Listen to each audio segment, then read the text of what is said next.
Hello, guys. This is Project England Rising, and I am here today with Martin Willett.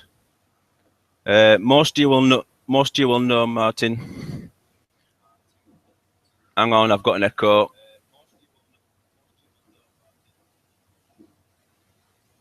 Sorry, that was my fault.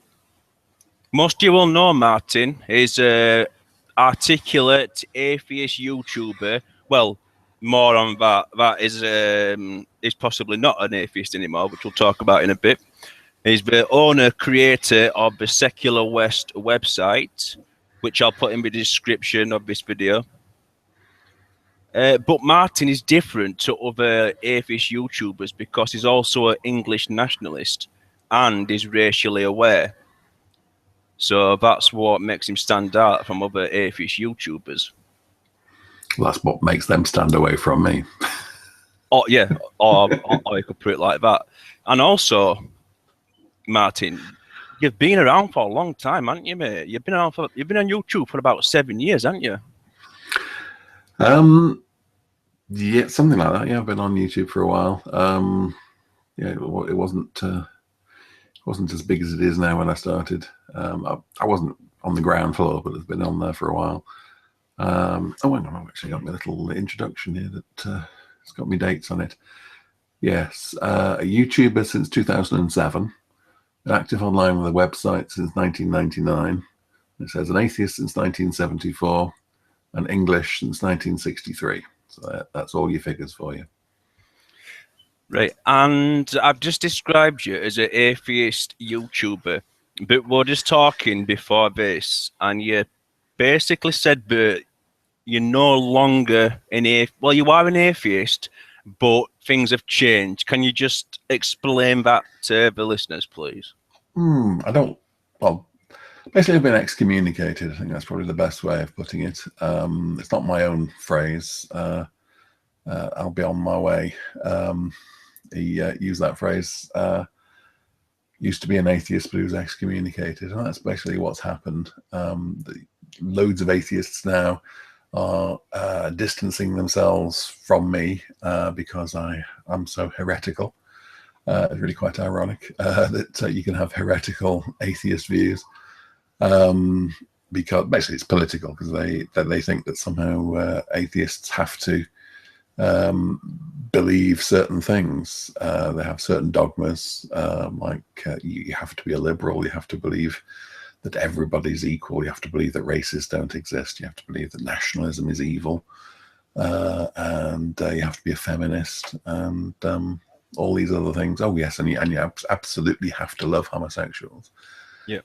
And all of that. And if you're not that way, then they don't think you're a proper atheist, which I think is nonsense, because as far as I'm concerned, the definition of atheism is people who don't believe that any gods exist. And by that criteria, yes, I am an atheist. I don't believe that any gods exist in the sort of real sense that, you know, that most believers would say they believe in God, or whatever the name of their gods are. That they believe they exist. They are as real as anything. As far as I'm concerned, all gods are man-made, but they're all sort of fictional. But that doesn't necessarily mean that you can't do things with your gods in the same way you could do things with your heroes, like Harry Potter, for example. Nobody believes in Harry Potter or James Bond or anything like that. They actually exist, but you can still do things with thoughts about them. I'm sort of thinking about that sort of way of doing things with the ancient gods of our ancestors. At the moment, I've only got the one ancestor who's alive, and I think we should all respect all our ancestors, including those that are still alive. I think really you should start there. If you still have parents, you should make sure you respect them, and grandparents too. I think it's absolutely crazy for people to be talking about they belong to the tribe of this and the tribe of that, and then they hate their parents. I mean, For Yeah. goodness sake. It's like step one is you should be as close to your parents as you can be, without being untrue to yourself, and it just starts there. The first generation sort of separation is your parents, and then your people, and so on. It works that way. Anyway, I'm waffling. I'll stop. Do you know one of the things? I'll have to up your funnel again. You said it. You didn't hear it too much. I hope you don't. I hope nobody else does. But I'm boiling in here. No, that's okay. Right. Cheers. Right. One of the things what also has always struck me about you is, unlike most atheists who say they're like just the utterly harmless thing about Christianity and Islam is exactly the same. Yeah, you you acknowledge that Christianity is utterly different. I mean, I'm non-religious. I'm not particularly an atheist. I'm just non-religious. But I recognise that Christianity is a peaceful thingy, and you also recognise that, don't you? That difference. Oh, absolutely. I mean, a lot of atheists, sort of active online atheists, really, they sort of hate. It's an American Christian thing that they hate. If you actually look at Christians in Britain, particularly like the Church of England, I mean, what is there to hate about the Church of England? It's a bit mild and bland. There's nothing really there to hate. They're not trying to do anything crazy. They're not trying to change all the laws and deny rights to people. They're quite bland, really. So I don't think there's anything to worry about. You know, the Archbishop of Canterbury, the worst thing he says is maybe respecting Sharia law, that sort of thing. But he isn't doing anything which is going to be detrimental to freedom and so on in this country. So really, Christianity, particularly like the Church of England, absolutely fine. It's not a problem at all, and we could definitely, I would say, it's an asset to us, really, that we've got something like that. It's a bit like cowpox. You get the cowpox and you don't get the smallpox because you've already got the immunity to the infection, which isn't really very damaging. I think about my sister. She's a Christian. She's Church of England, has been for as long as I've known, and she's quite a normal, reasonable person. She's possibly a little bit slightly leftist in some of her things, but she's quite reasonable. She doesn't do anything crazy because there isn't anything ridiculous in Anglicanism, which is a threat. And I don't think there's much of a threat from Catholicism either, not sort of Western European Catholicism. And that's why for people to actually say that they're the same, it's that Islam and Christianity are the same. Somebody wrote this in a comment the other day. I forgot where, but this describes it perfectly. Islam is like, imagine if all Christians were exactly the same as the Westboro Baptist Church people. That it would be the same as Islam then. But even then, that still wouldn't be anywhere near, because for Westboro Baptist dudes, they've not killed anybody. Yeah, they've not killed anybody. So it wouldn't even be as bad then. Yeah. Yeah, I mean, they're nutters. Oh yeah. They might be a bit of a scam, really, like Westboro Baptist Church. I'm not sure entirely how legitimate that is. There is a hint that it's a bit of a money-making scam, and they're not entirely serious. But the vast majority of Christians, even the wackiest ones, they're not dangerous. They're not going to cause major problems. I mean, all right, they're a bit fundamental on the issue of abortion, but when you think about it from their point of view, it makes perfect sense. As far as I'm concerned, this is unpunished murder which is going on. So yeah, they're rightly a bit pissed off about it. Well, so you can sort of understand the position, whether you agree with it or not. I think anybody who is in favour of abortion is sick in the head. It's not a good thing. It may be something that you can get your head around and accept it as being better than the alternatives. But no, well, there are some nutters out there, feminists, who actually sort of treat it as a right, as a celebration of their belief system.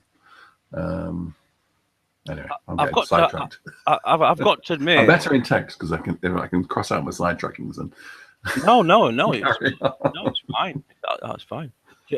Just regarding abortion, personally, I just cannot see why it's such a big thing. It's not something that is. It just doesn't excite me or bring out any kind of emotions in me. Abortion, and it's like this massive issue in America, isn't it?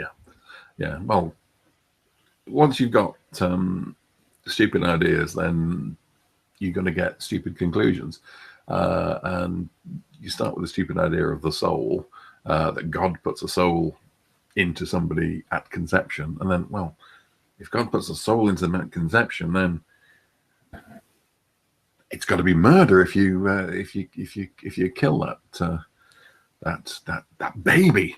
It instantly becomes a baby. You've got that stupid idea that starts with the one stupid idea of the soul, because basically there's no such thing as a soul. What we think of as souls is really our personalities and so on that we've developed over the years. I mean, if you might, what's your earliest memory? Can you think back the earliest memory you can think of?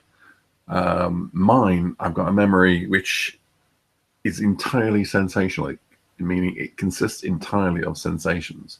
It smells and images, and it took me a few years to work out exactly what it was, but I've since sort of pieced it together, and basically I think I was probably in a pram when my mother was getting her hair done, something like that, when I was maybe 4 or 5 months old, something like that. And there was no words. There was no words connected to this memory at all. It was all smells and sensations on, I know I'm safe. There's this peculiar smell. There's some color over there. There's some movement.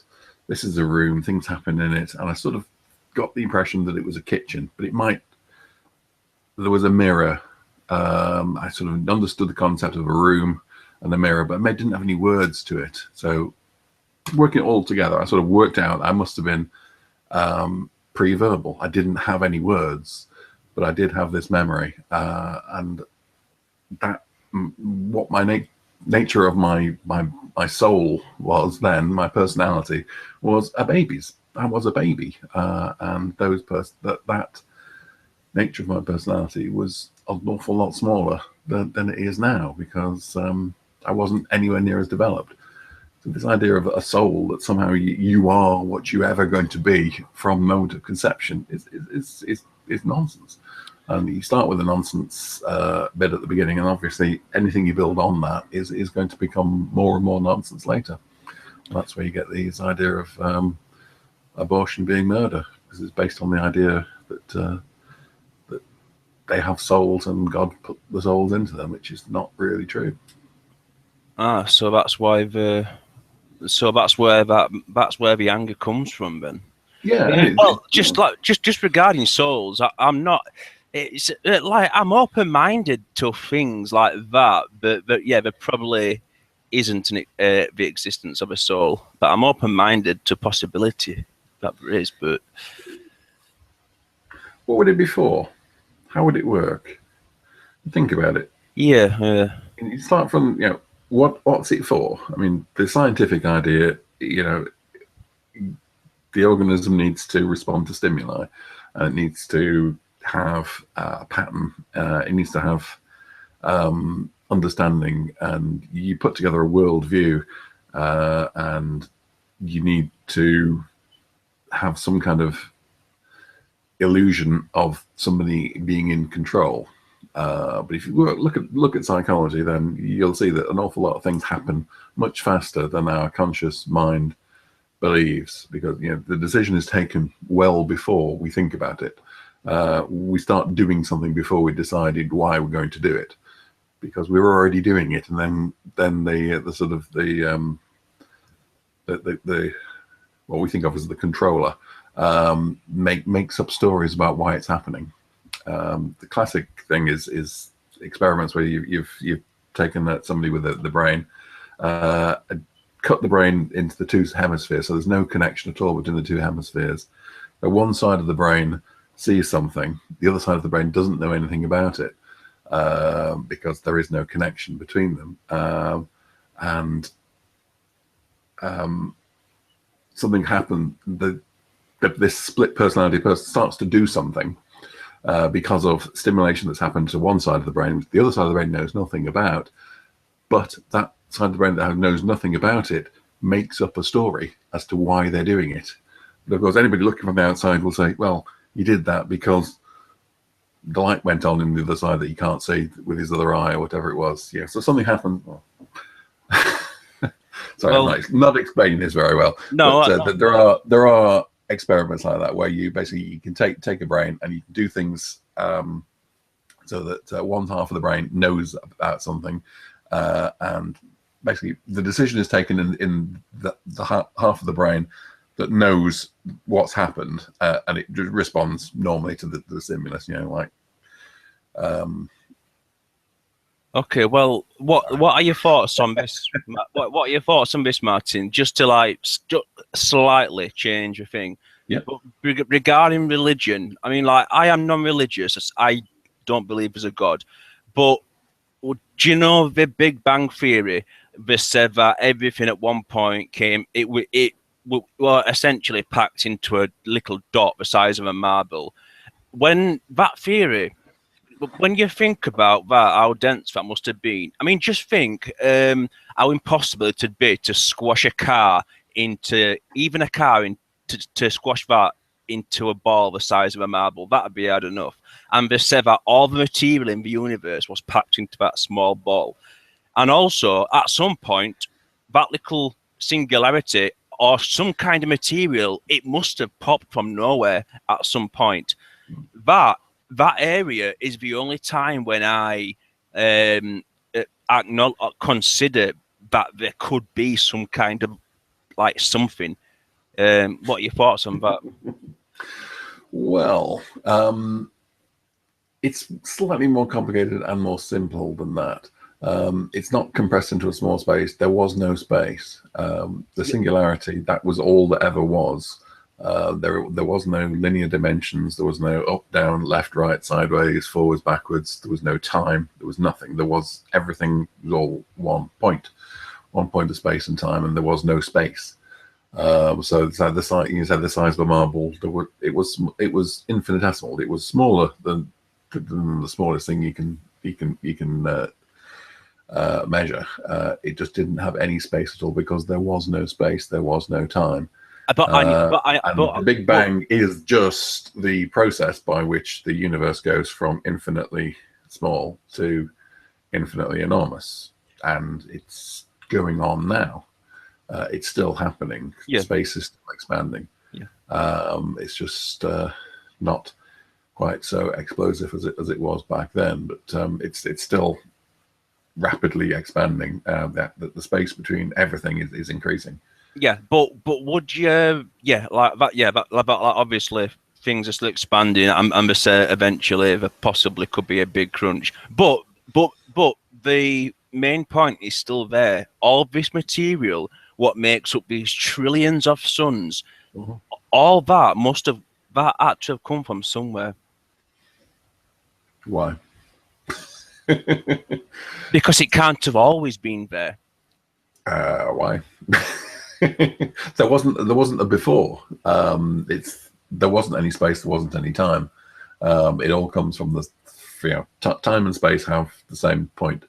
They all come from the same point. That's the whole idea of the Big Bang. There was a single point of space, a single point of time, and it expanded from there. Didn't explode because it just became bigger. That's the way it worked. So basically, our brains are completely useless with this idea, because we can't think about anything that doesn't involve. Everything has got to have. It's got to be somewhere. It can't be nowhere, and it has to happen at any time. It can't happen in a timelessness. But to do cosmology and this kind of stuff, the origins of everything, basically everything that you know is wrong, and every instinct you have isn't helping. Whichever description you come up with, either there was always a universe, or there wasn't anything before that, and it all came. Whatever story you come up with, it isn't going to feel right, because it's a totally different kind of idea that you're dealing with. No one idea, no one cosmological idea is any more stupid than any other one. The idea that there was always a God is no better or worse than the idea that there was always a singularity. Yeah, and I think also something what we can all agree on. There's just if I were a god, there's the thing, who made him, and who made him, who made God. Yeah. You always get an infinite regress. If something has to be designed, then it needs a designer, and the idea is the design has to be more complicated than what it designs. But I don't necessarily believe that's necessarily true. Well, we know, if you take the sort of conventional, but it is now a conventional scientific view, evolution has allowed complexity. So there's something. The universe was very, very simple. It's now very, very complicated. But evolution has allowed more complicated things to happen, and the illusion of design to occur. But so you don't necessarily have to be. Your creator doesn't necessarily have to be more complicated than what is created. However, put that to one side. All cosmologies are going to be stupid. They'll all pass they'll all fail the test where you explain them to a 9-year-old child. They're going to laugh at you. On every single cosmology you can come up with, whether it's the Big Bang or God or the giant Earth earwig or whatever, they're all equally stupid. There's not much to choose between them, apart from the fact that all of them are wrong, apart from one, which we may or may not know. Right, but okay, well, I just want to swing it back into politics. And I just want to ask you, I know you consider yourself an English nationalist, is that right? I really don't know what to describe about myself. One thing I can say, yes, I am definitely English and nationalist. Yes, I think the nation is important, and England is my nation. So, English nationalist, I can't find anything to disagree with on that. Any other label you come up with, I've got some issues with. Next, I was going to ask if you thought of yourself as a white nationalist. I'm a nationalist who is white. Would you say that Alex Salmon and Nicola Sturgeon, the two big fish of Scottish nationalism, would you say they would call themselves white nationalists? Or would definitely not?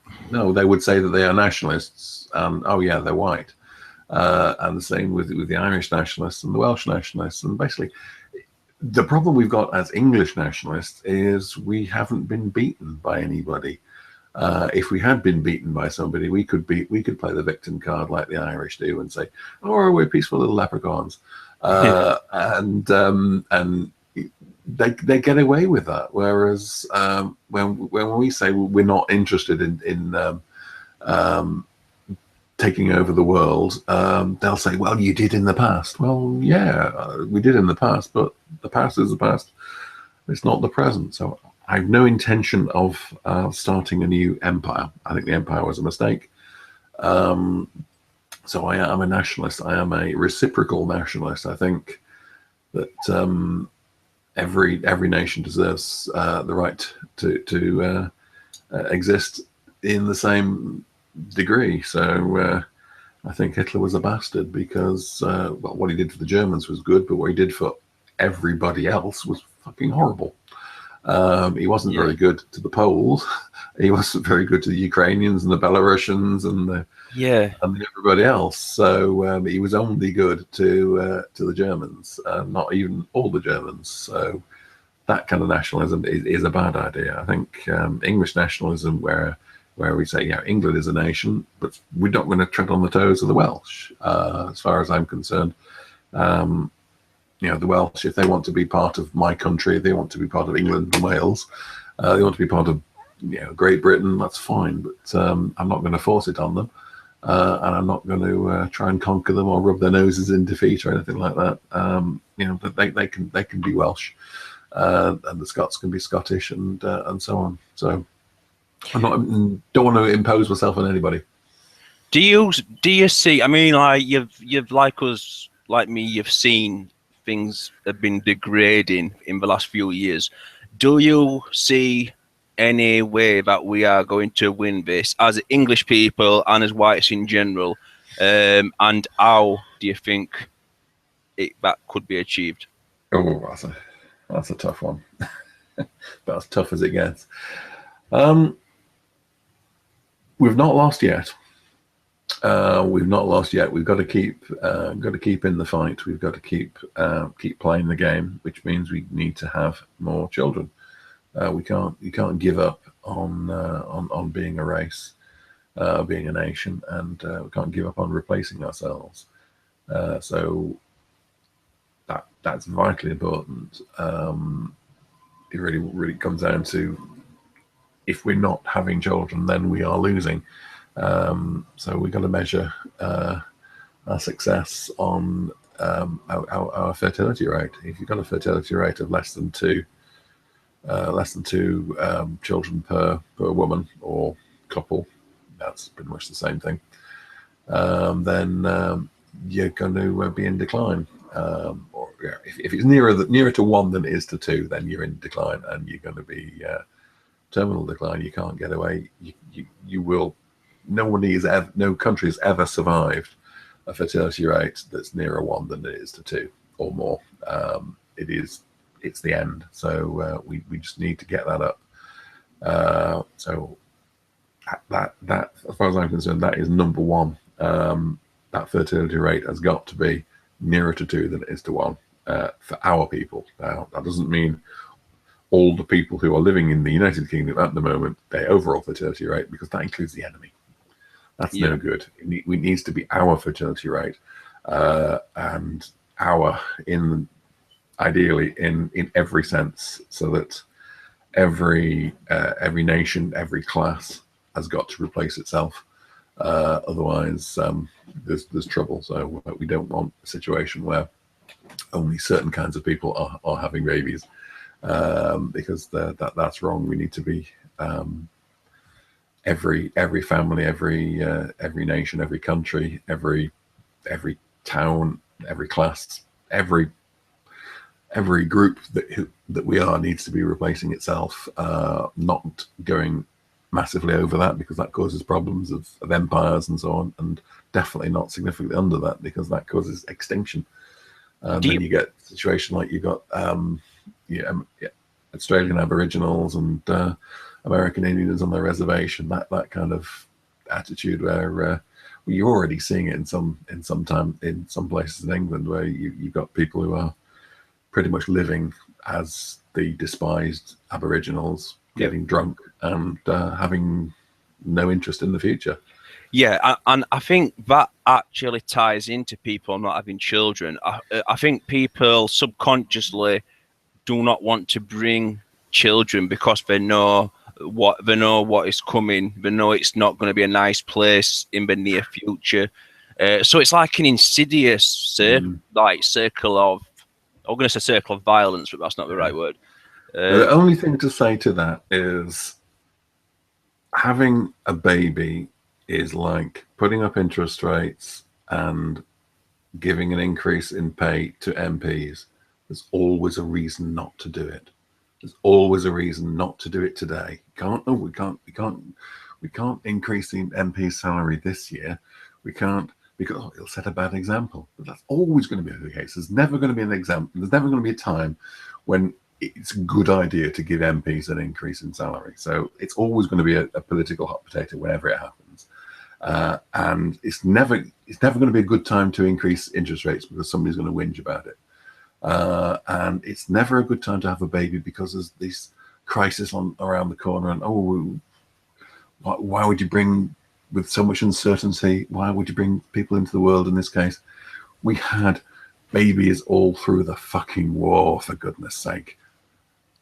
Now, yeah. if they were having babies then, and they were having babies in the bombed out ruins, then we need to take that spirit to heart. There's always a reason, and I think you just have to keep that going. Yeah, it's your time when your biological clock says it's your time, and if you are, you're a man and let's say you're 28 years old, then why aren't you looking to be a father pretty soon?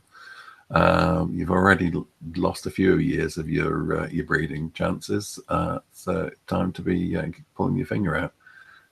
We need to be having our babies and bringing our children up, because there always needs to be people in every generation, in every class, in every school, to fill the spaces on the barricades whenever the fight may occur. There is no time when we want no children. There's no time when we want a gap in our numbers. We need our ranks to just move steadily through time. But do you think that it would be enough even if people started having more children?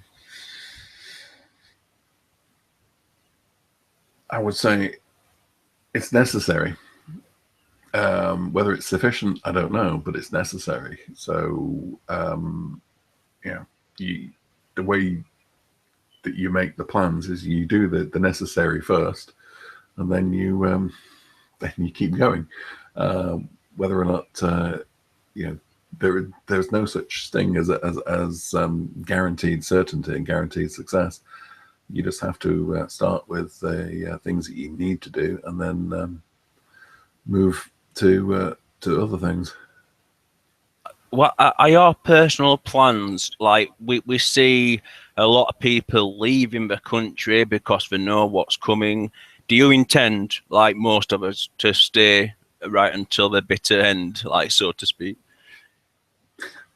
To stay in the country until the bitter end type thing? Because a lot of people are leaving because it's so bad. The situation is so bad. I'm not going. Yeah. I'm not going anywhere. I know where I'll make my last stand. What precisely? Or yeah. Yes.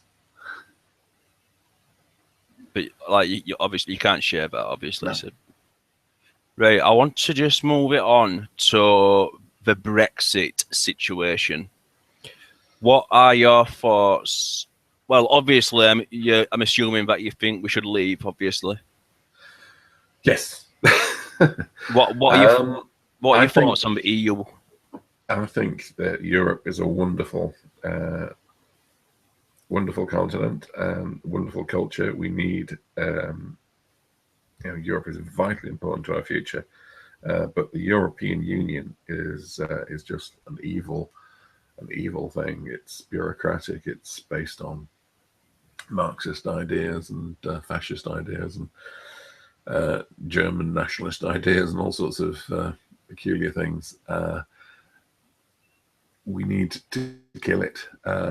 We need to save our country, and if we do it right, hopefully we can also bring it down and so it will collapse, and Europe can then pick itself up and move on to a future of independent nation states who are friendly with their neighbours and trade with their neighbours and so on, but aren't run by undemocratic bureaucracies. So it's a nasty thing. And as far as is it going to be good or bad, I think that is just completely pointless. All this idea about are we going to be so many millions a week, a year, a month, or whatever it is, are better off or worse off, it's entirely irrelevant. What matters is the important stuff, sovereignty, and so on. That's important, not 1% here or there on GDP. I think that's really what we're talking about. We may be 2% better off or 1% worse off or something like that. It's in that range where that's the kind of range that you get when you have one government rather than another government. It isn't enough to turn us into a complete basket case. So I don't think we need to worry too much about the figures. And I don't think we should be making the idea that we're all going to be better off when we vote to leave. I think we forget that. It's irrelevant. The important thing is like the numbers, the control, getting an immigration under our control rather than having it another thing where we have to do what we're told.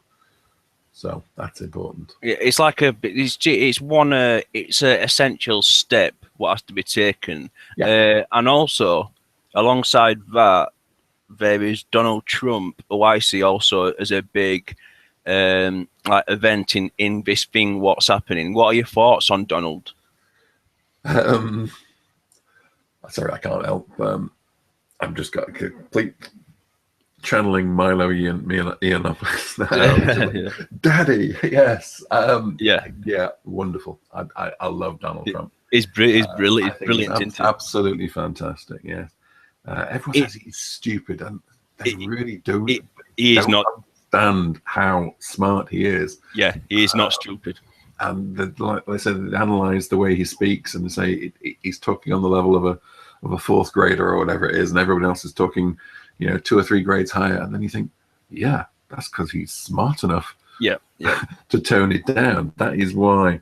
Look at the Sun. I mean, the Sun is written with a lower reading level than the Guardian, but I absolutely guarantee you find the people working on the Sun, their English language much better than anybody on the Guardian, and they are significantly smarter than anybody on the Guardian, but they know how to write down so that you can read it with the reading level of an 11-year-old, because that's what they're meant to do. And Donald Trump is able to package his ideas down so that the average voter gets a good message out of it. And that doesn't mean he's dumb. That means quite the opposite. It means he's smart enough to know how the voters actually work. So I think he's fantastic. What I love about him is he is everything the multicultural establishment is. He is a alpha. Is alpha male. He's white. He's confident. He's like a bit bombastic. He's nationalistic. He is everything. And that is why we're going. He doesn't apologize. Yeah, that's wonderful. I think the way he just he just shrugs things off is fantastic. That's something we can learn. I think we should be able to shrug off the attacks. I mean, they call us racists and homophobes and misogynists and so on, and we should just reject that. That ties into a recent video what you made. It was a really short one, but you said something like, "Stop caring about being called racist." But the only issue I have with that, obviously I agree, but I think it's not so much at this point. I think people don't care. Like, they know the term racist means nothing. What people are scared about is the fact it can get you locked up. So it's what those racial hate laws, they need to go.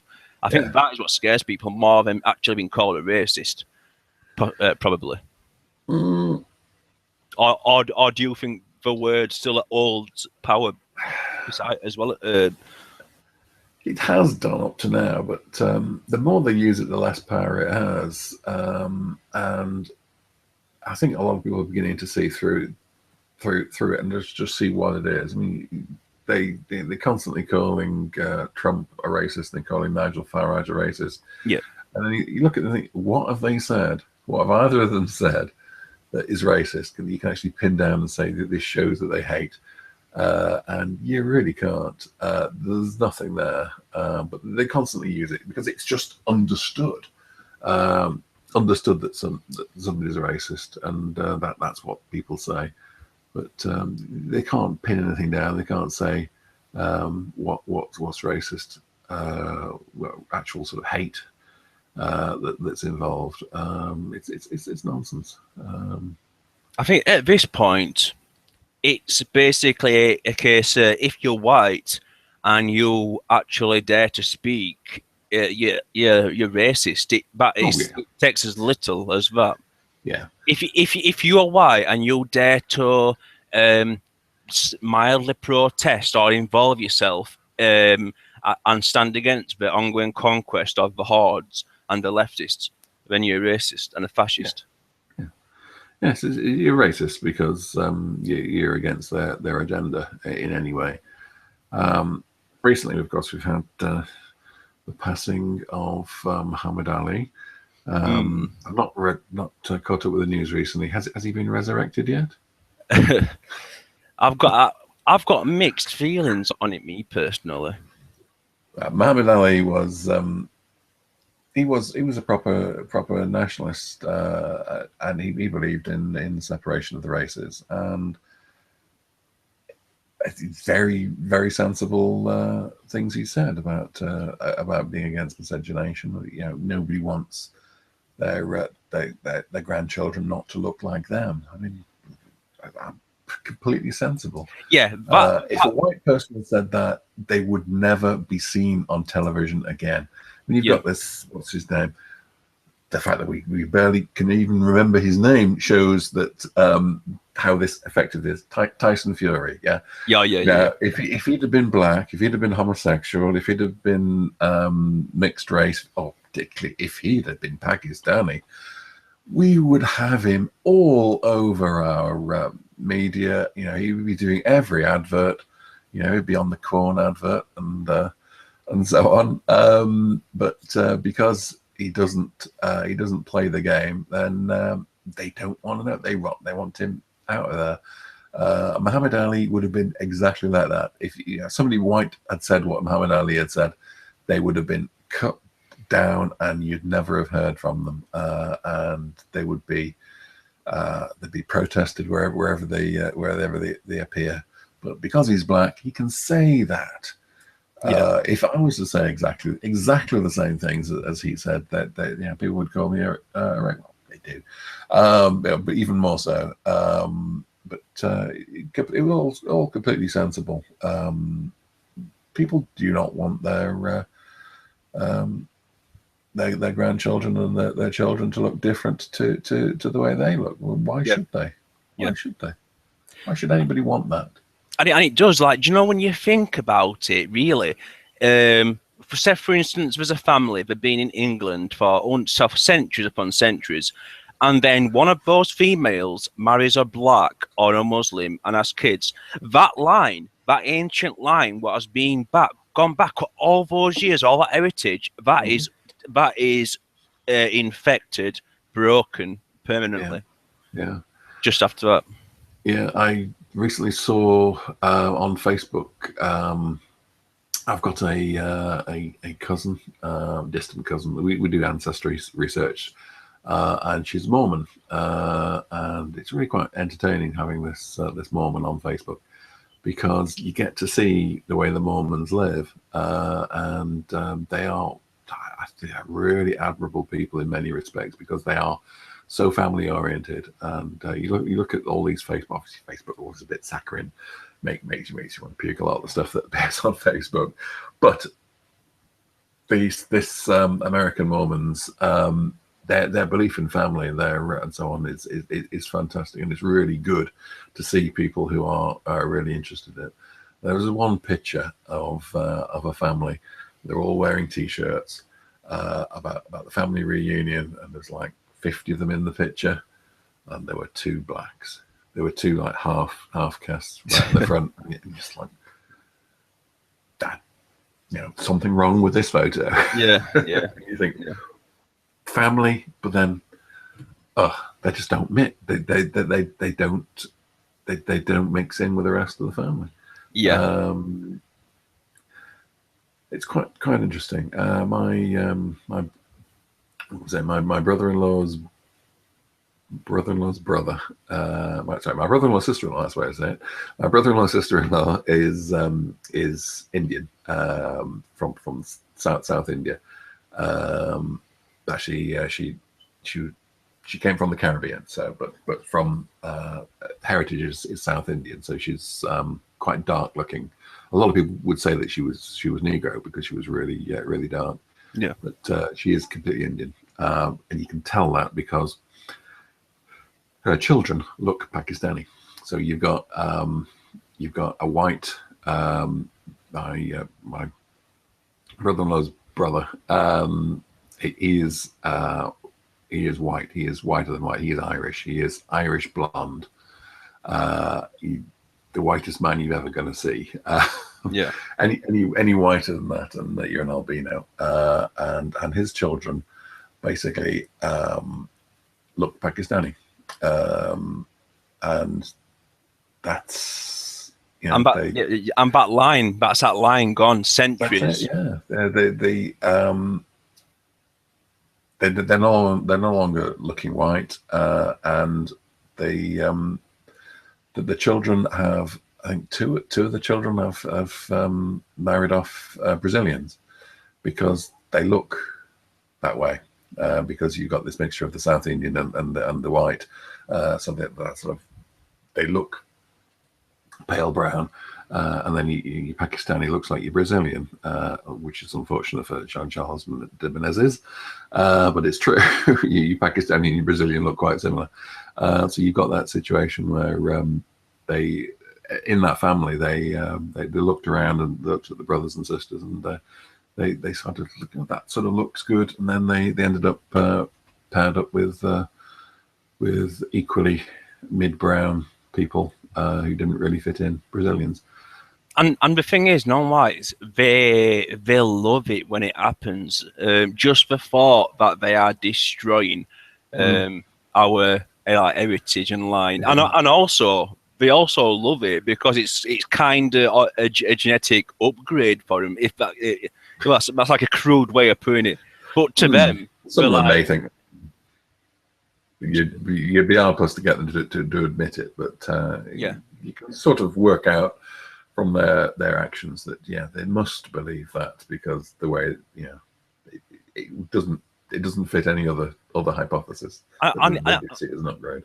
And it's one of the most triggering to me aspects of all this, our women, because I mean, like the way not just the fact they're raping them, but they're marrying them constantly after them, and white women, they are such a tiny minority, such a precious minority, and we're just surrounded by non-whites who are able just to do what they want with and rape it, and it's just like it's a Lord of the Rings scenario on steroids. Yeah. One of the problems we've got, of course, is the accusation of racism.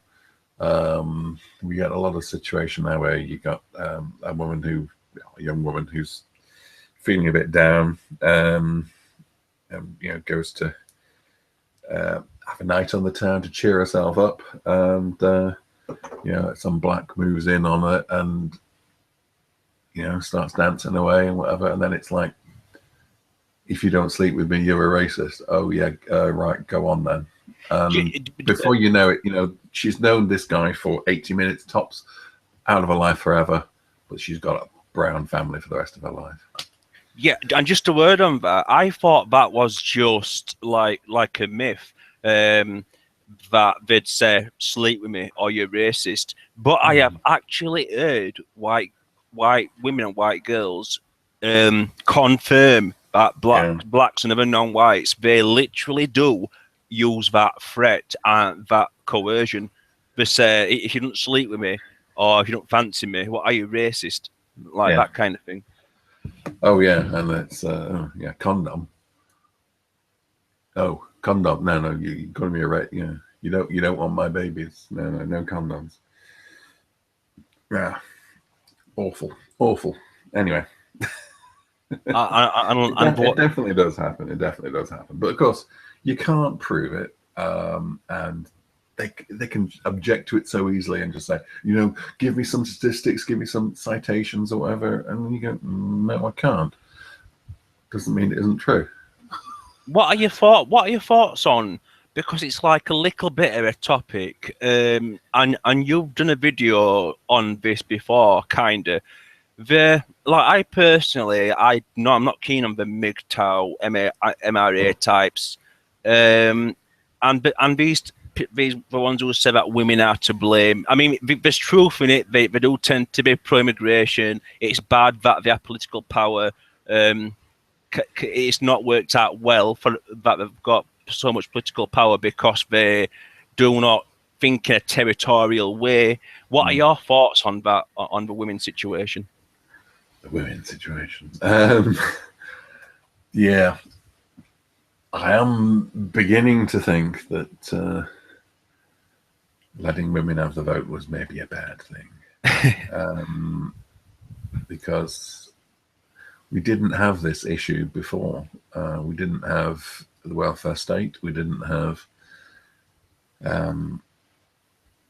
mass immigration. We didn't have so many things we didn't have before women got the vote. How many of them are due to that, and how many of them are due to other things, we don't know. But in a way, I often look when I'm doing my ancestry. I look into the photos. I've got quite an extensive collection of photographs of my ancestors in the Victorian period, because my immediate ancestors, like my great aunt, was a very good collector of these things. I look into these photographs, look into their eyes, and think, you had it better than me.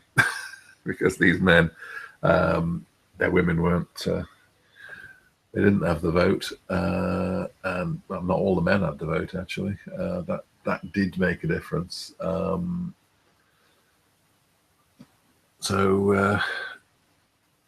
the welfare state really comes into it, because everyone gets the vote, but not everyone is paying much in tax.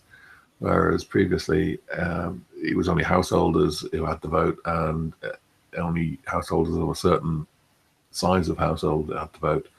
So those who were really poor didn't get the vote. But they weren't paying much tax. So when you think about it, you got the idea that the American Revolution was like no taxation without representation. But then you then got the opposite situation, where you've got representation but no taxation, because people are not earning enough money to be taxed. Whereas but they can vote for huge amounts of money to be paid to them by by taking money from richer people. So I think maybe there is something to be said for changing that, changing our democracy in some ways, so that. Do you think that we still live in a democracy? Because I think we do not at all. There's always reasons for to say that it's not as much of a democracy as it could be. Well, who's running things if it's not the people? So who is running things if it isn't the people? Well, the will of the people, of the native people, is definitely not being carried out. Yeah, that's because your political movements, your parties and so on, they don't actually come up from the people. They you get politically motivated people learn certain political ideas, and they sort of force those ideas through. So particularly your socialists who think that this is what the people want, whereas they don't actually go out and ask them what they want. they would never, they would never go and up to working class people and say, tell me what we should do, mate. No, they don't. They tell the working class what they should do, what they should be asking for, what they should be thinking, in line with their own sort of middle class socialist ideas of what's right and wrong. They don't listen to the people. It doesn't come up from the people. So if you actually go out and listen to working class people, you'll hear an awful lot of concern about immigration, whereas your socialists will say you shouldn't be thinking that. You should be on the side of the immigrants. You should be on the side of the downtrodden or whatever. Whereas the working class people say, no, we don't want them here. They're taking our jobs. We don't want them. But you're not getting that. Labour is not representing the white working class at all. It's only a minority of dedicated socialists who think that Labour is good. There's quite a lot of them. There are, the Jeremy Corbyn thing. There's enough people out there who are that way inclined, but they are not the vast majority of the working class who are not thinking that way. To me, it looks like we've ended up in a situation whereby a tiny minority of slimy, ugly, like leftists and various things, they've somehow managed to get themselves into power, and the majority, they are so broken and so just atomized and destroyed that they've given up trying to change anything. And so this minority, along with the increasing immigrant hordes, have got free reign. And that's a really simple way of saying it, but that's kind of how I see it. Yeah. Because the leftists are a minority in real terms. Yeah. They are. There's lots of them, but they're a minority. It's a bit of a. It sounds a contradiction, but they are an organized minority. The majority is unorganized, and they're told not to organize, and they're told they shouldn't organize. They're evil, and they shouldn't be thinking these things. Nobody thinks these things, and whereas you get. It's really only people on the right who are actually telling, who are actually giving the story. It's very similar to the situation you had back with Enoch Powell in 1968, where he was by far the most popular politician in the country. He was by very popular. Far, I mean, if there was a presidential thing, he would have won by a landslide. He would have beaten everybody else. He was the most popular politician in the country by far, and that there were huge supports, huge demonstrations of support, and they were literally grassroots. There was not there was no trade unions involved in it. It was the people actually like in the markets who came out, and they started talking, and they went and demonstrated their support. And there was one situation where the people from the Smithfield Market, they went to they marched on Downing Street to support Enoch Powell, because basically that shows the naivety there, because he wasn't in the government, he was in the opposition.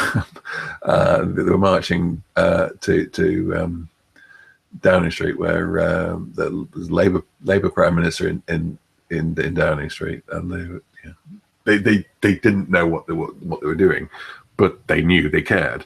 And they knew that Enoch Powell was on their side and was expressing their fears, and was talking that they're. Because that's the thing, the people, what remains of the native people, which is a lot smaller than most people think. The majority of the native working class, they are they are nationalistic. They are essentially nationalist. Yeah. At this course, point, they want immigration to halt immediately. Yeah. And just for, you know what I mean, they are nationalists, but the working, the native people are no longer in charge, really. Would you say? Yeah, I mean, there's no movement. There's no movement that supports them. But We like, but literally have a situation now where it is we are, you know, a dispossessed Aboriginal people yeah, in the same way as the Australian Aborigines and the various tribes in North America. yeah, They are despised, marginalized, and they see no future. They're not interested in education. Education's failed them, especially their boys.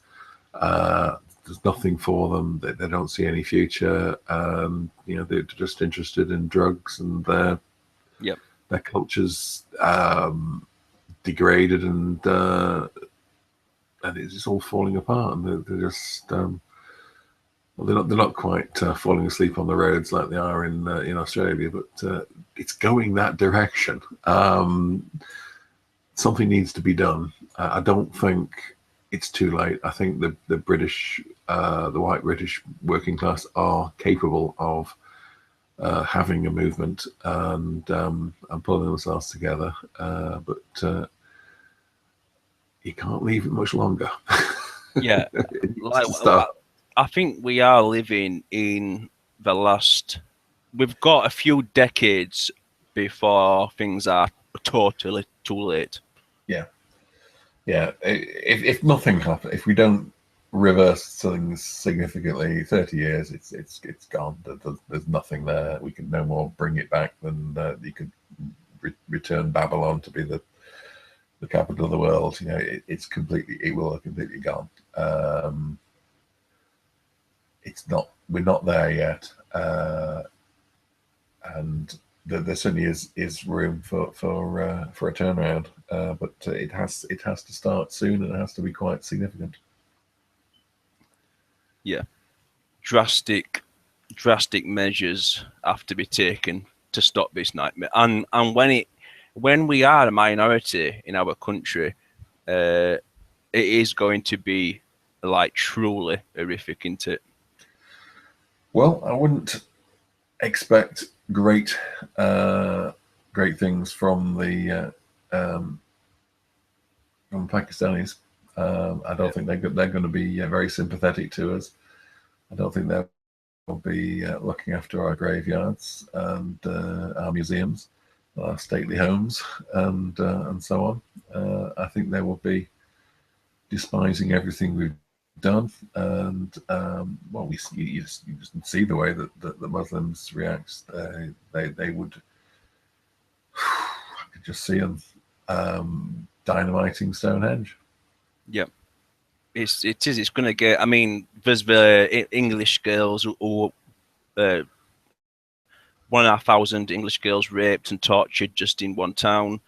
That is just a little example of what is to come when these people reach 40, 50, 60% of the population. Even to the we'll have things like there'll be white children getting beheaded on the streets. It's going to get that horrific, isn't it? We can still turn things around, but we just need to be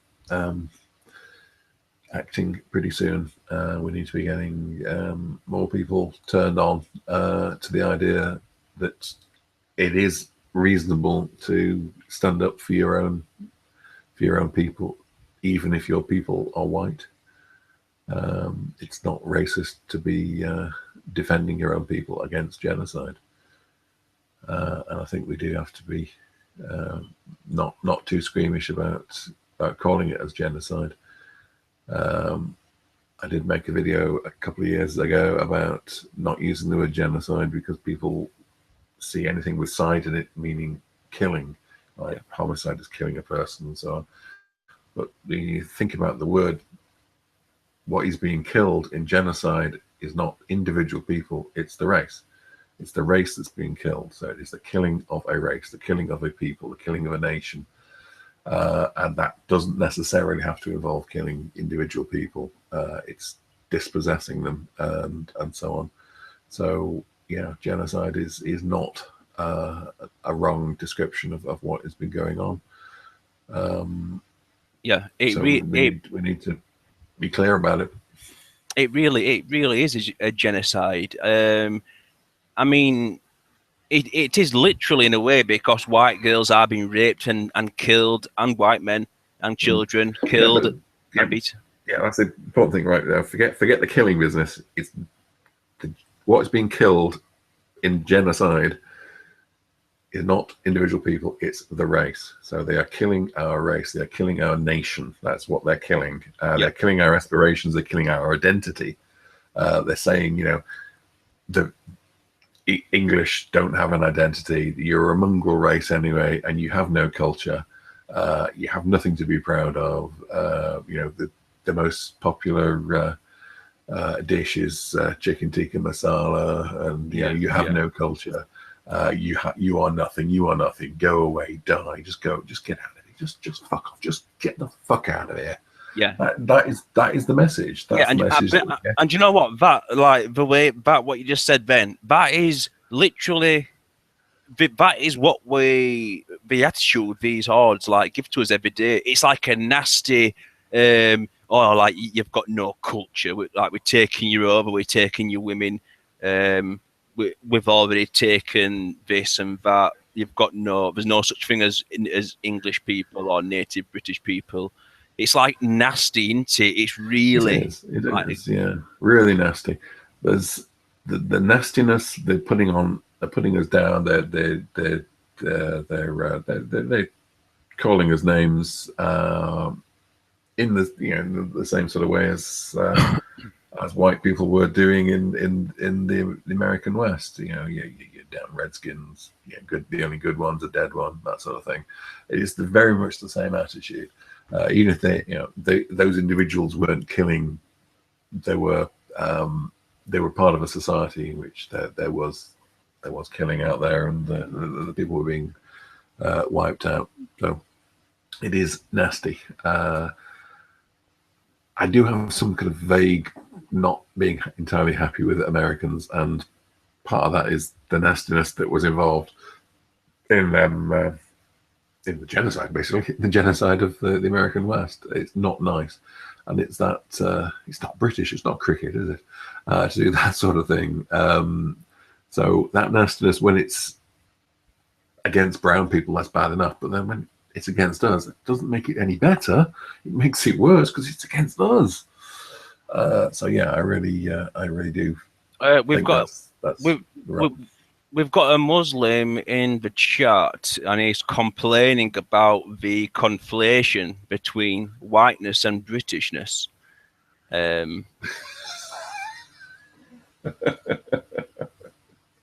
Now, on that score, I think, well, it's true. British and Englishness is a white ethnicity, isn't it? Of course it is. Yeah. And you wouldn't think you could be a white Zulu. Zulus are black. They're a particular tribe, and all people are what they are. They're not. You can't interchange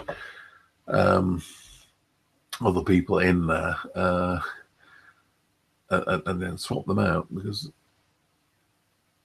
identity, genetic identity, cultural identity, racial identity, it's all part of the mix. It's part of who you are. So you can't just change the people and everything else remains the same, because you're not changing individuals. It's like that. If we went to Pakistan or to China, we would not ever become Pakistani or Chinese.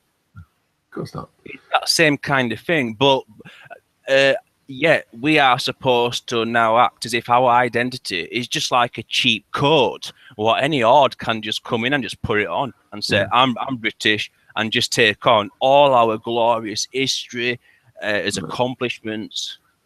No, you can't do it. You can do it individually. We can take in a few thousand people. I mean, let's say 60 million population. Keep it in round figures.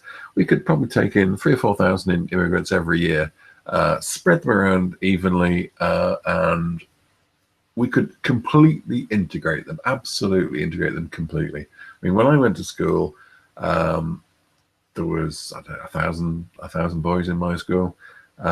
We had one Chinese, we had one Sikh, and we had one black. We didn't have any issues because basically they couldn't make a gang.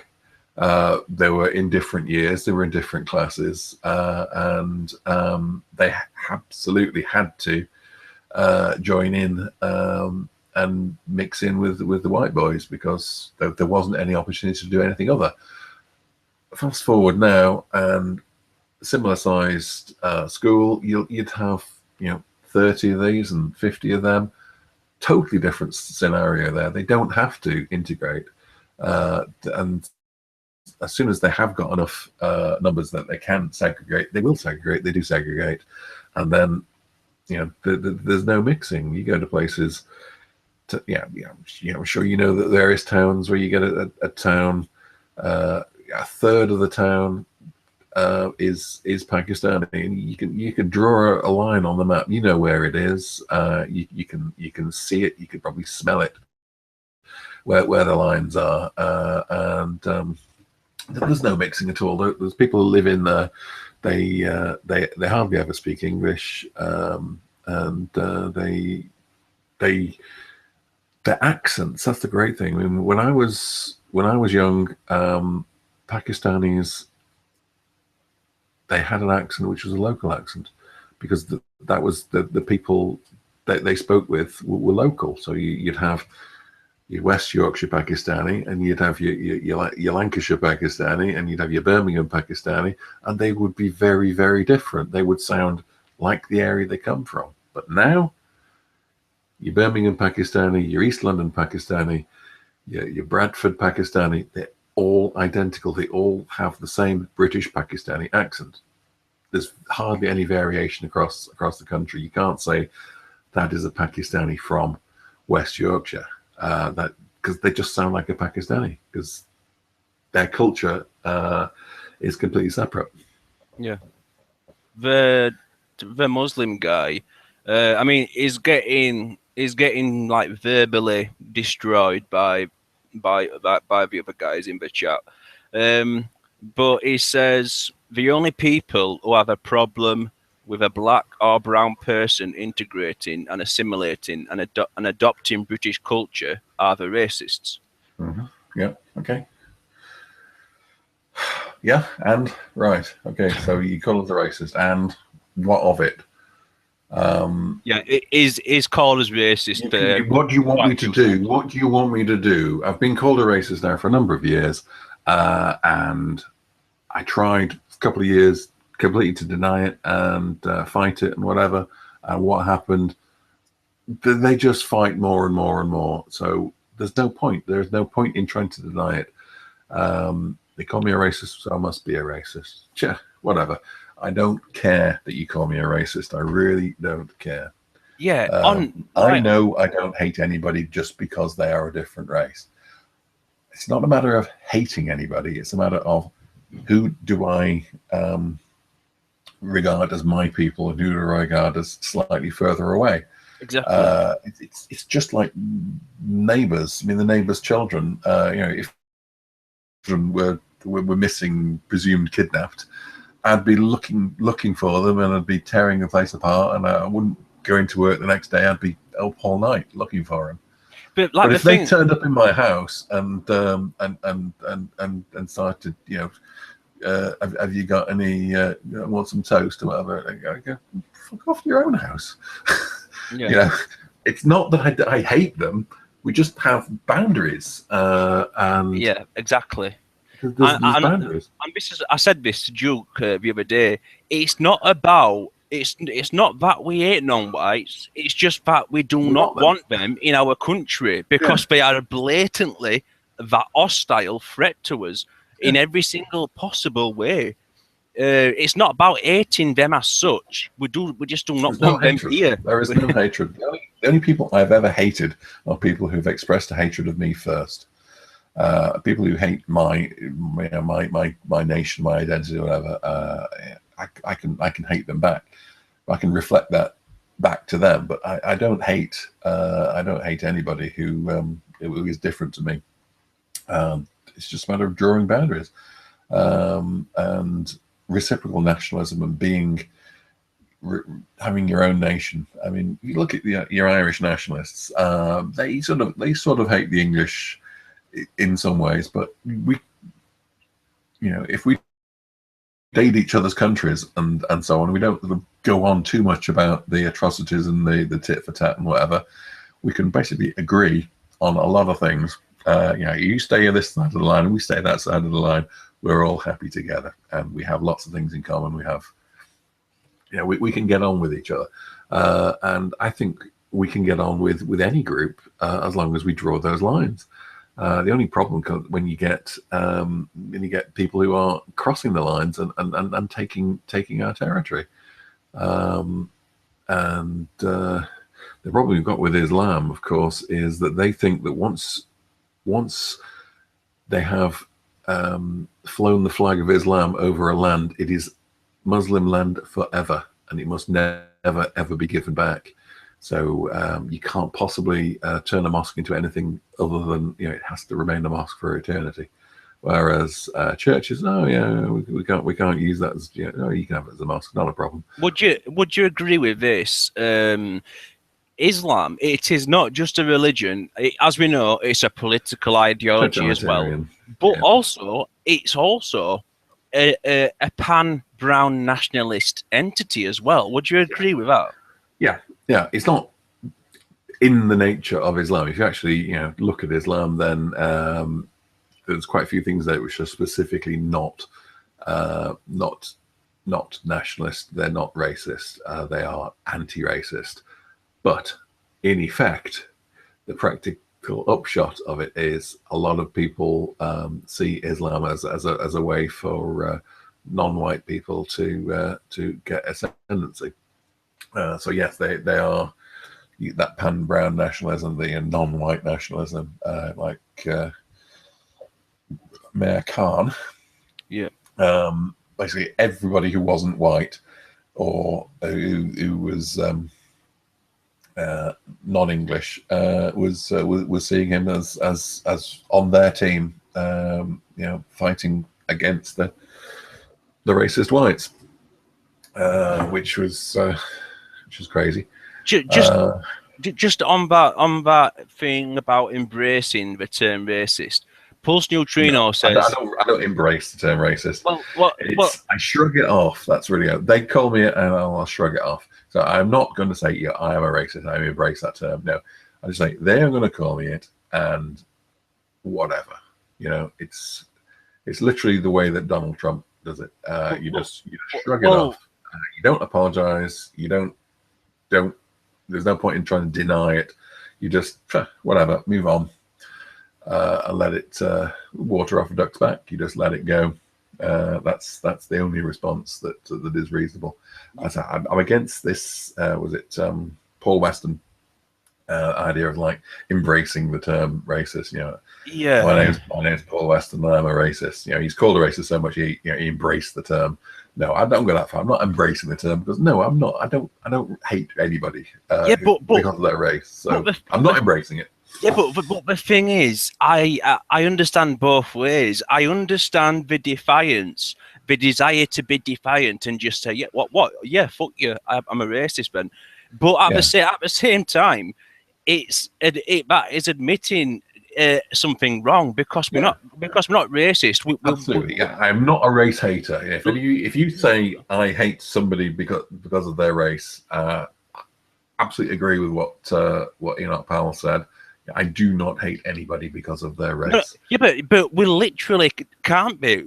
We are a people in a nation, and we just want these blatantly hostile hordes out. There's nothing racist about that. That's a context what I mean it in. Absolutely, that's fine. Yeah, I mean, there are minority groups who we don't have a major issue with, who, although they are clearly not us, they're not a threat to us. They're not trying to elbow us out of the way, and we don't have a major issue with them. Like the Sikhs, I'm not really bothered very much by the Sikhs because they're not trying to outbreed us. They're not trying to steal our territory. They may have their own little communities here and there, but the numbers aren't big enough for them to be a major issue, and they're not Bolshi, and they're not hostile to us. So I don't have a problem, but I don't want any more because I think we've got away with what we've got now. If the numbers got bigger, it may become a problem. So I don't want to have any more of them, but I wouldn't feel any great need to say we need to throw out every Sikh.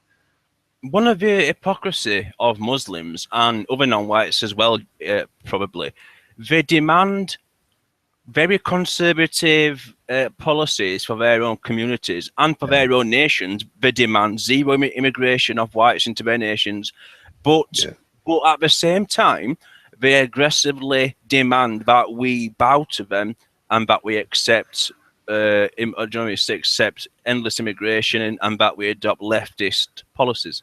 So there's a hypocrisy here as well, isn't there? A lot of hypocrisy, and if you go and visit a mosque in Pakistan, you'd be expected, women separate from the men, wear stuff on your head, and take your shoes off. And when you do it in this country, got to respect Islam. Exactly the same, whereas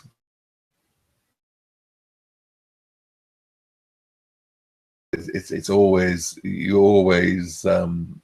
always respect Islam, and they never reciprocate ever. Yeah. Duke of Durham says, if England had no white people left in it, then England would merely be a geographic term. The original people of white racial stock that created it would be gone. Thus, English culture would be gone. Yeah. Yeah. I am very much connected to the geography, but the geography without the people is not worth fighting for. We need the people to make the island worth defending. But we still got lots of people. It's not too late. Not like we're down to our last 250,000 people here. There are a lot of English people still, and it is possible to turn it around. But we just can't leave it much longer before we do things significantly different. We have, I suppose, we've still got some numbers, but the thing is, it's as cities have been taken over, and also, like you see the stats that 1 in 3 English school children are now non-white, and that is a big stat. Yeah, we really need to do something about that. We need more of our own children and less of their children. Various ways. I'm not sure exactly how they do it, but multiple approaches. We just need to get those numbers going the right way. The Muslim guy says, whether or not you guys want to admit it, British culture is not genetic, and people of different races can be brought up to love it, just like me and you. Well, yes. I do know some people who come from a Muslim background who are quite British in their ways, but that really was down to them. It's down to numbers. They were middle class, educated, pretty much like the Muslims you've got in America. Middle class, educated, lightly sprinkled around here and there, mixing into a middle class suburb. Not going to be a problem, but you've got completely different where you've got large numbers of uneducated, not speaking English, then they're not integrating at all. Totally different situation where you've got those. But I mean, a lot of British, well, yeah, correct. British Asians who happen to be Muslim, you can listen to their voices and they sound completely English. You wouldn't be able to tell any twang of accent about them. They can be quite English. Like personally, I take quite a radical stance on it. Like, for instance, I do not accept that there is even such thing as a British Muslim or British black, because I see Britishness and Englishness as an ethnicity. So I just do not accept that non-whites can be British or English, which is probably quite a radical, but it's true, really. It's like true, basically true. Yeah. Is that a bit like for your personal taste? I wouldn't go to the extreme. Yeah. Saying you cannot be English and brown or black, because it all depends on your on the numbers and whether most of the people, if most of the people you are dealing with on a daily basis are white, then you can integrate, and you just happen to be a different color. So yeah, we can cope with small numbers, but if they are completely surrounded, and basically if we live in a monoculture, if they are brought up in our culture, then we can cope with them being a different color, and if we could sort of stop immigration now, if a couple of 100 years, the small numbers of black and brown people would sort of mix into the population the same way we've got Neanderthal blood with us now. Over time, it wouldn't become an issue because everybody would have a little bit of that blood in them, and nobody would have a lot. Nobody would have enough to identify. I mean, there are no Neanderthals now. There are no people out there who are Neanderthal, whereas everybody in Asia and Europe is a little bit Neanderthal to a very similar degree. So we're all a little bit, and none of us enough. I did think a couple of weeks ago about this as being the final solution to the Jewish problem, which would be to ensure that this is basically what the Jews are trying to do to us. We should do it to them, which is make sure that no Jews ever breed with Jews. So they only ever breed with people outside the Jewish, and ideally outside the white as well. So that they would, all Jews would be forced to marry blacks and Australian Aboriginals and people like that, so that they would dilute their blood, and in a couple of 100 years, everybody on Earth would be 2% Jewish, and nobody would be more than 2% Jewish, and nobody would identify as Jewish, and the issue would disappear completely forever. Yeah. You could sort of say that that's a good thing, in a way, sort of. You can sort of argue it that way. And of course, is it Ignatieff, the psychotic Jewish psycho bastard, who basically wants to do that to us? He wants to destroy our race. It's not quite the same when a tiny group like the Jews wants to get rid of the white Europeans. It's not quite the same thing at all. Yeah.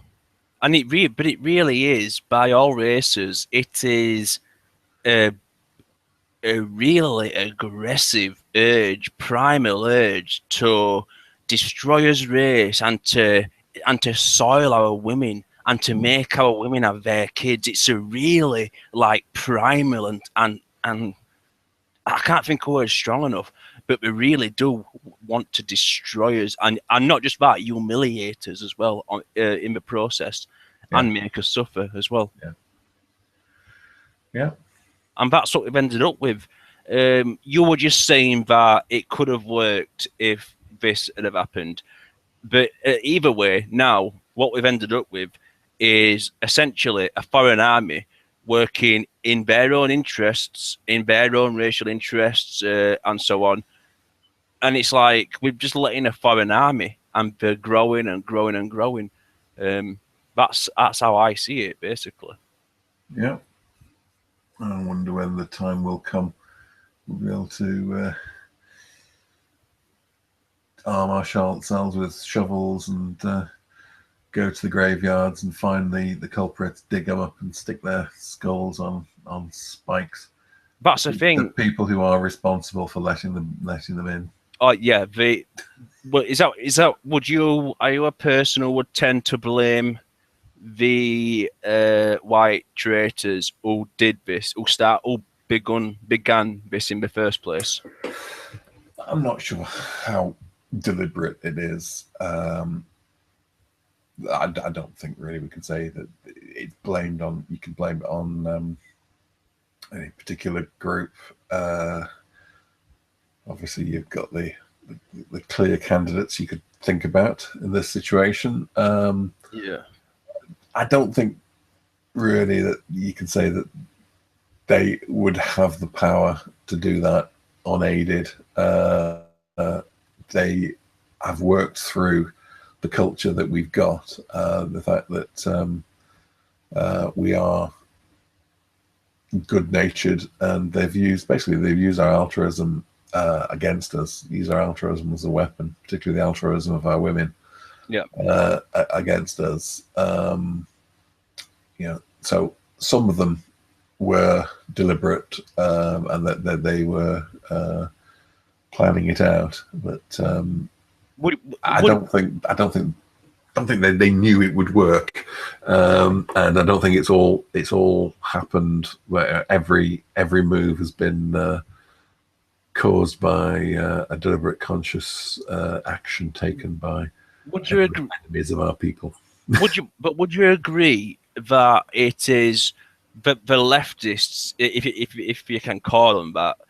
Would you agree that it is essentially a mental sickness? Because did you see that man in the European Parliament? And it was quite a powerful figure, and he was saying diversity has to come to every corner of white nations, no matter what. You are not going to have white nations anymore. Diversity is our future. You will accept it. It's like it must be a mental sickness. There's no logic or rational. There's just no logic into the whole thing, into wanting these hordes here and to want them to become powerful. Would you agree that it's a mental sickness? Difficult to say whether it's a mental thing. It's definitely something that we need to be aware of, so we need to counteract. Well, we'll have to call it a day soon. Right. It's something we need to counteract, definitely. Whether it's actually a disease, I don't know. I think it's probably a mixture. Some people are maybe would class as having some kind of mental syndrome, and others are just doing what they think is right. It's virtue signaling. They're making the right noises. They're saying what they think is the right thing to say. You get a lot of it in the arts world and so on, where it's understood what the correct viewpoints are, and then everyone sort of follows suit. Right. I think, just before I finish up, I think that was a good point you made. Just about the thing about not hating. I mean, it's a complex thingy. Like, as you know, I'm a radical white nationalist, but if I see a non-white on the streets, I will be I will be nice to them, and I'll not. I mean, I'll be totally like polite to them. At the same time, I want them all forcibly deported. So it's like a complex. But anyway, to wrap it up, then your website, Martin, is Secular West, yeah, secularwest.net. And yeah, it used to be right2think.org. Right And to what is think.org, then right2think.net, and it got trashed by, not entirely certain whether it was just opportunist hackers who were trying to make money off the website. Basically, they hijacked the website to con Japanese businessmen out of money. and it was apparently selling shredders and photocopiers, which obviously had nothing to do with the subject matter, but they took it over, and I do suspect it might have been targeted for political reasons, but I can't be certain about that. Well, is your aim with this new site? I mean, we've talked about this before. We all know what's happening with social media, the like multicultural elites and the leftists. They're starting to crack down. You've said before that you think it's a good idea that we should make our own platforms. Is that the direction is that where you? Absolutely, I think we should have several platforms. We should mix and match and join in with each other. I think you should write on my.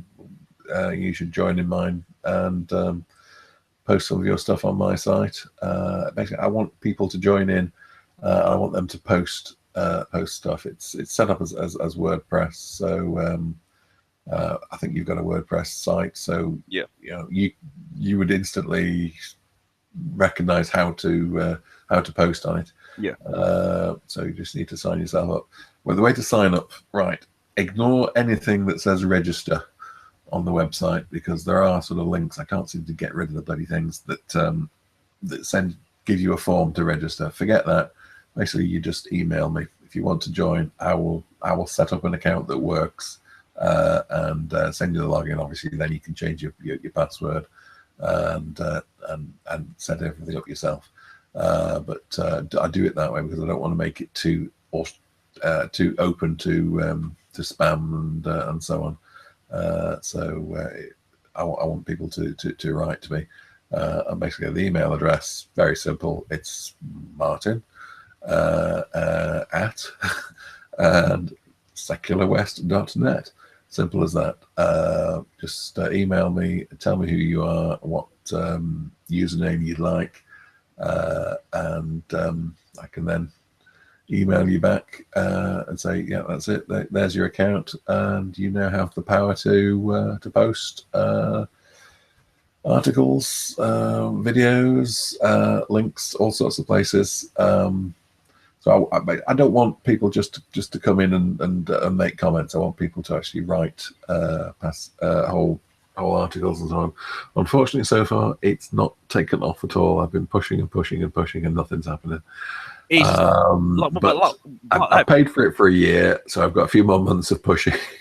but if it doesn't, I go. Oh, the thing is, though, you've got the right idea, because I mean, and this is quite not topic. A priority of us all should be to create as platforms, band and stuff like that. Yeah, ideally, we need his own YouTube, but it takes like I've not got the knowledge to create a YouTube alternative, but we need something like that. Yeah, so there are some things out there, and my site, because it's WordPress, various things, these alternatives, we will be able to post videos for that. I think there's about 30 or is it 200 or anyway, lots. the list of things it does is longer than I've ever heard of. So anything you've heard of, you can post it directly in my site. You can link from all the alternatives that are out there, and we need to keep a network of networks. That's really what we need. The same way as the internet is designed to be solid. You can't knock out the internet in one blow. So we shouldn't be able to be knocked off the internet just by, let's say, Google pulling the plug on us. Obviously, Google Hangouts, bang. YouTube, bang. Google Plus, bang. All in one go. They could pull the plug on all of that in one go, and then where would we be? Yeah. Well, if we've got a few back channels, if we've got some other things, we can say, we can go and regroup in some other ways. But we need to be a bit more rugged. So we've got to use everything that's out there. We've got to use Twitter. That's still functional, even though earlier today Milo got briefly kicked off and then put back on again. And did you see that? Yeah, Milo got suspended, and then I saw a little factoid to do with that. It turns out that a Saudi prince now owns a bigger share of Twitter than Jack Dorsey. So yeah, it shows you just the influence of money. I mean, like Muslims, they act as if they're a oppressed minority. They're far from a minority. There's 2 billion of them, and they have a lot of undeserved wealth. Absolutely. And money. And the thing is, when you've got money, you can do whatever you want. And if they're getting shares in all these social networks, then they get to have the say in how it goes. Yeah. Well, we've got to keep our keep alternatives out there, keep the alternatives going. So I'm going to keep my site as one way of giving us a bit of flexibility and somewhere to jump. They can't knock us all out simultaneously. They can't knock out Google and Facebook and Twitter and WordPress and individual websites and individual site providers. They can't knock all of that out all on the same day. Not without taking the whole internet. Well, which we're not going to do. So what we need to be more. What we need is a YouTube alternative, and hosting alternative, and we also need a financial alternative, because some people like to ask for subscriptions or donations or whatever, and then they get shut down by PayPal. So somebody ought to make something like that, really. And the thing is, whoever creates one of these things, they will make a lot of money because it could be in big demand, something like that, like an alternative YouTube and things like that. I'm not so sure. Basically, the way the internet has been, there's always a lot of benefits to monopoly. So you'll have one search engine. One social network. Others fall by the wayside. MySpace. What was it? Distant memory. There's others. Oh yeah, that fall by the wayside. That's the thing. There's only room for a very limited number of players because there's economies of scale.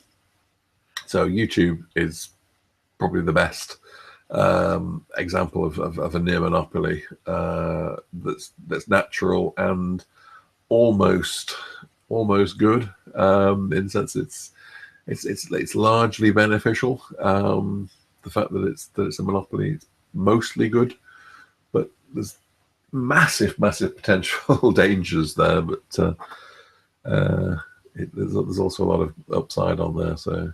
Yeah.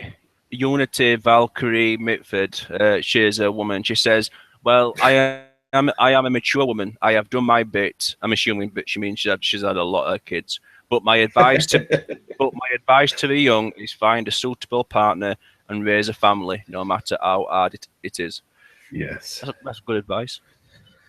Well, the best advice you can possibly give. I suppose really what we could do with is getting some people who are rich, who maybe have fallen foul of the contraceptive memes that we have these days, who have given up and lost their opportunity to have children. We could maybe get them working 60 hours a week to earn money, and then giving that money to people who can have lots of children. Martin, someone has just mentioned Avalion. What has your thoughts been on Avalion? Avalion, very nice, a little bit too young for me, younger than my daughter. What was the question? Well, like you know what I mean, don't you? A vague, yeah. I've subscribed to Avalion, but most of her videos I can't watch because I can't make head or tail of them. I don't know what she's doing. I don't know why she's doing it. It's not like at the end of the day. I mean, it is a bit weird for loads of like blokes who like the gear flirt with and stuff like that. At the end of the day, she was nothing. She wasn't a goddess. She was just a normal girl. But the important thing about her is that she has shown what is the ultimate trigger for the enemy, and that is a relative. Well, I don't. Avalion, she was really young. I personally did not find her attractive, but other people seem to have. The biggest triggering for the enemy is an attractive girl coming out with radical white nationalist stuff. That is the apex of the triggering. Apparently, that's one thing she showed. We could really do with if we could find some way of getting these girls at the age of, I don't know, well, basically the same sort of age as the Pakistanis get hold of them at. If we could like pick them up at 12 to 14, that sort of age group, and we can sort of move them on to our way of thinking and give them what they need to reject the ideas that they will have thrust down their throats. Because in time they will throw these ideas off, but unfortunately, in time, it's too late because they haven't had the white babies they should be having. So you can infect their brains. If you can infect their brains at 16, and if it takes 15, 20 years to wear off, that's more than enough. That's more than enough. That's done the job. We have got it stopped them being what they should be. Well, there is another up, and Tay. Is it what Tay or Tay? The artificial intelligence. When she was left just to use logic and facts, she ended up a radical National Socialist. So I think she was basically just designed to ape back whatever was given to us. I don't think there was. I wouldn't say artificial intelligence. It was more of a case of a silicon bimbo, really. Well, but there's one thing. If artificial intelligence does come and the actual physical robots, if they are left just to use pure logic and facts to base their actions on, they will inevitably decide that the third world hordes are destroying the planet, and they'll just go on a rampage or something. Yes. Yeah. Possibly. That's like LARPing of it, but it just went Terminator meets basically invading Mecca. Yeah, that'd be interesting. Yeah, like obviously we can't. We're not allowed to furnish that image with words, but we all know what we're all thinking. The potential of a massive nuclear-powered artificial intelligence robot. Yes, it may happen.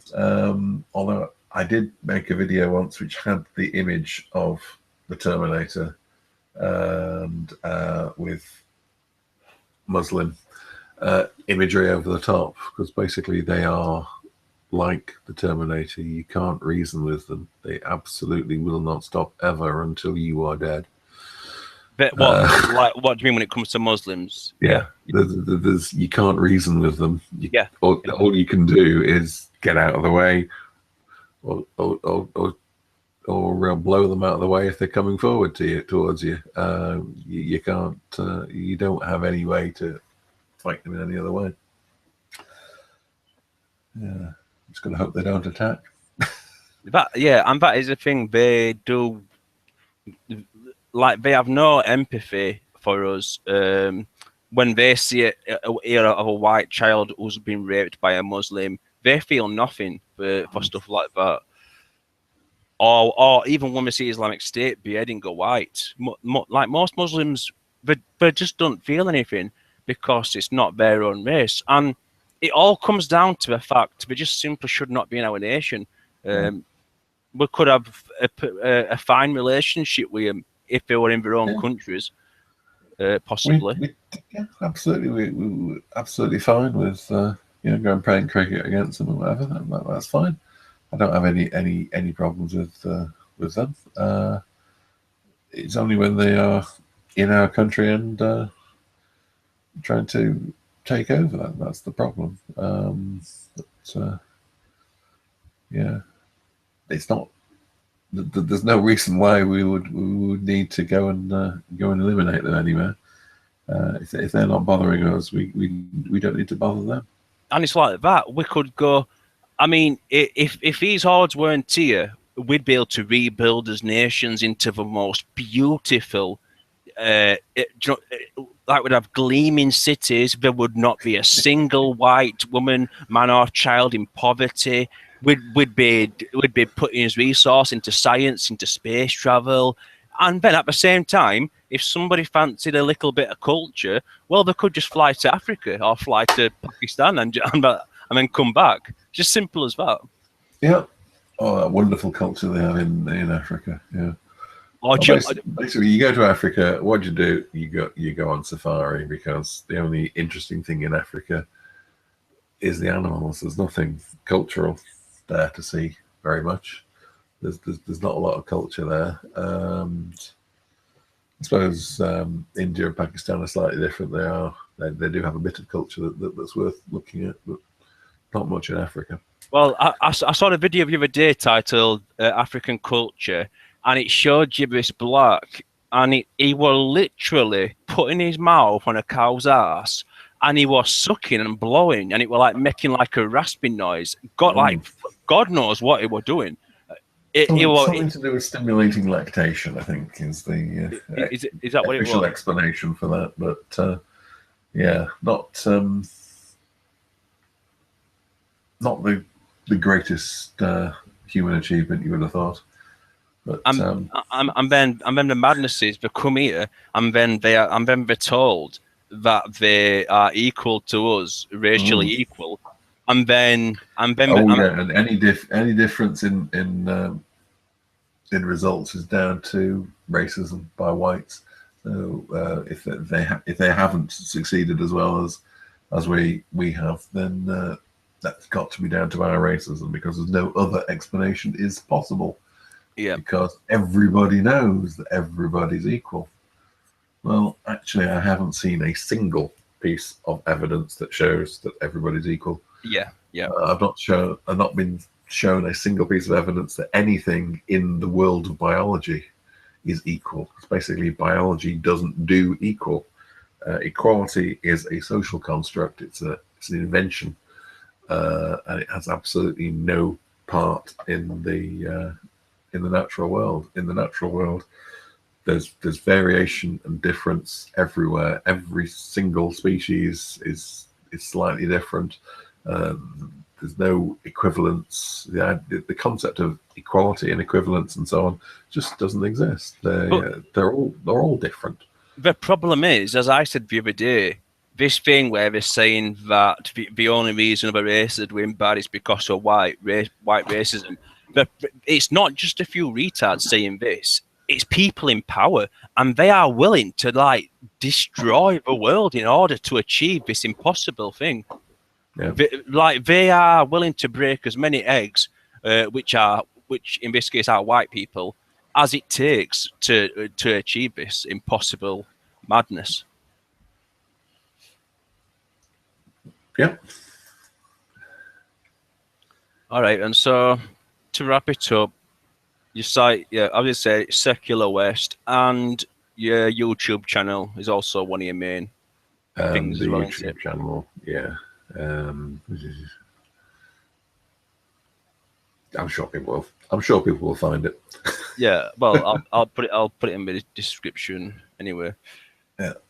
Yeah, so check out that, guys. All right, then we'll wrap it up here then. Yep, I think I'll have to wrap it up now because I'm tired. And We've I've been got talking for a while. a long day at work tomorrow, so I need to call it a day. All right, then. Well, this is the first time I've done one of these sober. yeah. I'm going to say, like Martin said to me while talking before we came on. He said, "This is the first time I've done one sober." It's the first time I've done one sober. No, you've done good, man. Just a bit.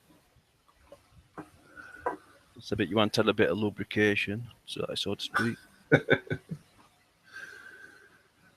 Right then, yeah. So thank you for coming on, Martin, Okay. mate. Anyway, and to everyone listening, thank you for listening, and thank you to everyone in chat for your comments, etc. And I will see you pretty soon.